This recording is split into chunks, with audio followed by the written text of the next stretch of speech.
안녕하세요. 레몬랜드처럼 상큼한 방송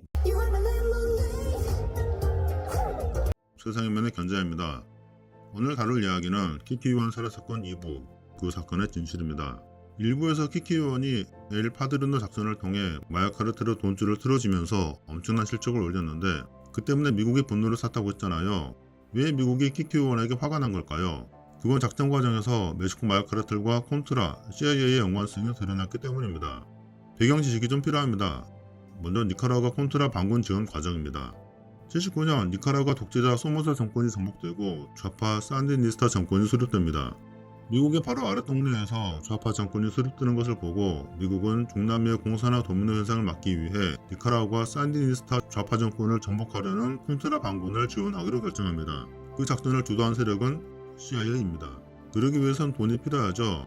81년 11월 23일이 되어서야 레이건 대통령은 국가안보 지침 17호를 승인했고 이 지령은 CIA를 통해 82년 콘트라에 1930만 달러의 예산을 제공합니다. 그런데 미국이 왜 남의 나라 반군에게 이렇게 많은 예산을 지원해야 하는 걸까요? 레이건은 콘트라 반군을 미국 건국의 아버지에 비유했지만 당시 많은 미국인들과 의원들은 이를 납득하지 못했습니다. 그래서 에드워드 볼런드 의원은 1983 회계연도 국방수출 법안 수정을 발의하여 니카라과 정부 전복 목적으로 CIA가 자금을 지출하는 것을 금지하는 법안을 발의했고 84년 10월 의회에서 볼런드 수정안 중 가장 제한적인 수정안이 통과됩니다. 따라서 85년 콘트라 지원 예산은 전무하게 됩니다. 볼런드 수정안은 86년 10월 17일에 만료되었고 즉시 콘트라에 할당된 CIA 예산은 1억 달러로 증가하게 됩니다. 그래서 미국이 콘트라 반군에게 지원한 예산은 82년 1930만 달러, 83년 2100만 달러, 84년 2400만 달러, 85년과 86년은 0, 87년 1억 달러입니다. CIA가 콘트라 반군을 지원하기 위해선 연간 1억 달러는 있어야 한다는 건데 82년부터 84년까지는 대략 2천만 달러, 85년과 86년은 전무. 그렇다면 CIA는 그 부족한 예산을 어떻게 충당했을까요? 그건 바로 마약이었습니다. 콘트라 반군이 마약 사용을 통해 샌프란시스코 지역에 마약을 유통하도록 도와주기도 했고요. 이건 96년 사운더스 머큐리 뉴스의 게리 웹이라는 기자가 다크 얼라이언스라는 특집 기사로 폭로하기도 했습니다. 이건 나중에 기회가 되면 자세히 다뤄볼게요. 그리고 베리실 등 자체 의원을 통해 콜롬비아 마약 카르텔의 마약을 미국 내로 운반하게 했고요. 이것도 나중에 다뤄볼게요. 지금 다룰 내용은 멕시코 마약 카르텔이 콘트라 반군에게 자금을 지원하도록 CIA가 개입했다는 거고요. 그 책임자는 펠릭스 로드리게스였습니다. 이분에 대해 잠깐 말씀드리자면 1941년 쿠바에서 태어나셨고요. 쿠바가 공산화된 후 반카스트로 활동을 하면서 CIA에 포섭되었습니다. 67년 체 게바라를 잡은 장본인으로 유명한데 현장에서 잡은 건 아니고요. 게바라를 잡을 결정적인 아이디어를 제공해서 잡게 했습니다. 이분은 80년대 CIA가 벌인 마약 작전의 멕시코 총책임자입니다. 멕시코에서 활동할 때 쓴 가명은 막스 고메스이고요. 워낙 음지에서 일하는 분이라 대중에게 선보일 일이 없는 분인데 이런 콘트라 스캔들 관련 청문회에 증인으로 나오면서 처음 공개석상에 서게 됩니다. 그리고 본인이 실제 했던 일을 은폐하기 위해 섀도우 워리어란 회고록을 펴냅니다. 재상담하는데 책 내용 중 콘트라 관련 내용은 순뻥이고요. 이란 콘트라 스캔들에서 이분이 어떤 일을 했는지는 역시 나중에 기회가 되면 자세히 다뤄볼게요. 공개적으로 알려진 것과 이분이 실제 한 것은 전혀 다르다는 것을 미리 알려드립니다. 그리고 로드리게스와 함께 일했던 사람 중에는 온두라스의 마약왕 후안 라몬 마타 벌레스트로스도 있습니다. 이제 멕시코 마약 카르텔, 콘트라 반군, CIA의 관계입니다. 몇 가지만 볼게요. 로드리게스는 발레스테로스가 소유한 세코라는 항공사를 이용하여 니카라과로 무기를 운반했고 마약을 실은 비행기가 도착하는 멕시코의 콘트라 수용소를 관리하고 있었습니다. 그 콘트라 수용소는 베라크루스에 있는 킨트로소의 목장에 있었습니다. 베라크루스 기억해두세요. 키키 의원이 살해된 후 킨트로를 멕시코에서 살출시킨 조종사는 워너 루츠로 CIA와 여러 차례 함께 일했던 계약직 조종사였습니다. 루츠가 멕시코를 떠날 때 사용한 비행기가 셋코 팔콘 제트기였는데 마약왕 발레스테로스가 소유한 제트기와 같은 규정입니다. 그리고 앞에 그 헤리슨의 증언에서 가야르돌은 헤리슨과 대화 중 카르텔이 니카라과 콘트라에 무기와 돈을 보내기 때문에 미국에서 높은 수준의 보호를 받고 있다고 말한 적이 있다고 했습니다.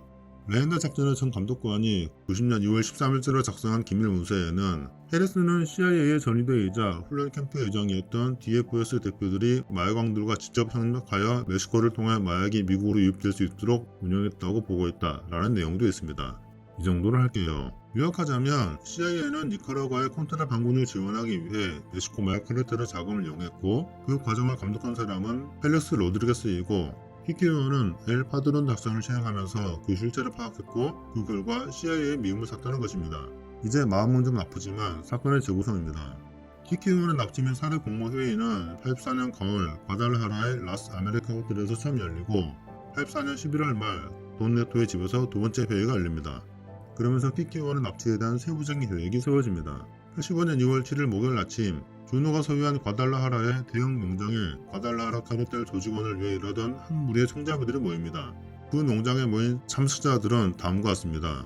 내각장관, 국방부 장관, 인터폴 총재, DFS 국장, 후안 라몬 마타 발레스테로스, 가야르도, 돈네토, 킨트로 등 DFS 요원들은 키키온을 납치 후 농장으로 데려왔고 신문 및 고문을 시작합니다. 이때 펠레스 로드리게스가 도착하여 키키온을 신문합니다. 키키온에게 브라크루스 수용소와 같은 다른 것들에 대해 물어봤고 또 누가 그것에 대해 알고 있는지 물었습니다. 그리고 오래 머물지 않고 마치 목적한 바를 달성한 것처럼 갑자기 떠났습니다. 이때 키키온의 죽음이 결정된 걸로 보입니다. 원래 죽일 의사는 없었고 그래서 납치할 때 두건을 씌웠지만 로드리게스가 키키온을 신문하여 충분히 목적을 달성했다고 판단, 죽여도 된다고 언지를 주고 현장을 떠난 겁니다. 로드리게스는 본인에게 필요한 정보를 다 얻었다고 생각하고 현장을 떠났지만 이제 마약 카르텔에 필요한 정보를 얻을 차례입니다. 신문은 킨테르와 DF 요원들이 진행하고요. 죽을 정도로 심하게 고문하면서 신문이 진행되고 그 과정을 그대로 녹음합니다. 이 녹음 테이프들은 일부는 연방사법경찰에게 들어가고 일부는 가야르도가 갖고 있다가 나중에 체포되었을 때 협상용으로 쓴 것으로 추정됩니다. 저는 키키 요원이 어떤 고문을 받았는지 알지만 여러분들의 정신건강을 위해 굳이 알려드리진 않겠습니다. 키키오는 고문 끝에 알프레도 자발라라는 조종사의 이름을 언급하고 자발라는 납치됩니다. 키키오원이 의식을 잃자 움베르토 알바레스 마차엔이라는 의사를 불렀고 그 의사는 키키오원의 심장에 직접 리도카인을 주입합니다. 6월 9일 키키오원이 가망이 없자 도미노들을 부릅니다. 그 도미노들 중에는 호아킨 구스만도 있었고요. 도미노들은 현장에 도착해 키키오원을 집어들어 차 트렁크에 던져 넣었습니다. 도미노 중 한 명이 키키오원이 여전히 숨을 헐떡이는 걸 보고 철근 조각을 집어 키키오원의 두개골을 꽂았고 키키오원은 최종 사망합니다. 벌거벗은 세계사에서 고문하면서 두개골을 드릴로 뚫었다고 했는데 그건 사실과 다릅니다. 도미노들은 자발라를 두 번째 차 트렁크에 태우고 도시 외곽의 프리마베라 공원으로 가서 구덩이를 파고 키키오원과 자발라를 같은 무덤에 묻었습니다. 그때까지도 자발라는 아직 살아있었습니다. 여기까지가 헥터 요원이 알아낸 내용입니다. 헥터 요원은 펠레스 로드리게스, 카르텔의 DEA 출신 친구 해리슨, CIA와 DFS의 커넥션 등 레엔드 작전 중에 확보한 모든 증거를 수집하여 DEA에 제출합니다만 어떠한 반응도 없었습니다. 오히려 헥터 요원은 배신자 취급을 받기 시작합니다. 힘들게 체포한 마차인 박사의 납치 사건에 대해 신문을 받기도 하고 마차인 박사는 결국 멕시코로 돌아가게 되고 헥터 요원은 새 상관에게 쓰레기 취급을 받게 됩니다. 결국 퇴직수당과 연금을 받을 자격이 생긴 96년 사직서를 제출하고 DEA 경력을 마무리하게 됩니다. 아들이 자살하는 등 힘든 시기를 겪지만 극복하고 2013년 10월 초 폭스뉴스 및 멕시코 주관지 프로세스와 인터뷰를 진행합니다. 동감하게 카마라나 사건에 로드리게스를 통한 CIA의 개입을 언급합니다. 그러자 지인들이 오랜만에 연락해서 격려를 해줍니다. 미쳤어? 죽고 싶냐? 라고요. 하지만 아무 일도 없었고요. 넷플릭스 드라마 나르코스 멕시코 제작진과 인터뷰도 합니다. 그러나 제작진은 헥터 요원이 쓰레기라는 DEA 관계자들의 말만 믿고 헥터 요원의 이야기는 드라마에 반영하지 않습니다. 그 결과 대부분의 사람들은 키키 요원 살해 사건의 진실을 모르게 됩니다. 이상 키키 요원과 그 사건을 추적한 헥터 요원에 대한 이야기였습니다. 저는 우리가 누군가를 충마하는 가장 올바른 방법은 그 사람이 했던 일을 정확하게 아는 거라고 생각합니다. 평가나 비판은 그 다음이고요. 키키 요원은 자기 나라 사람들이 마약 중독으로 힘들게 사는 게 싫어서 마약 퇴치를 위해 평생을 바친 건데 본인이 했던 일이 왜곡되어 알려져 있다는 걸 알면 자신으로서도 얼마나 억울할까요? 제 방송을 통해서라도 키키 요원이 했던 일을 많은 사람들이 올바로 알게 되었으면 합니다. 삼가 고인의 명복을 빕니다. 지금까지 키키 요원 살해 사건의 진실을 다루었고요. 다음 시간에는 멕시코 마약 카르텔의 역사를 이어서 알려드리겠습니다. 재밌게 보셨다면 구독과 좋아요, 댓글까지 부탁드립니다. 지금까지 레모네이드 스람 상큼한 방송 세상이면의 견자였습니다. 감사합니다.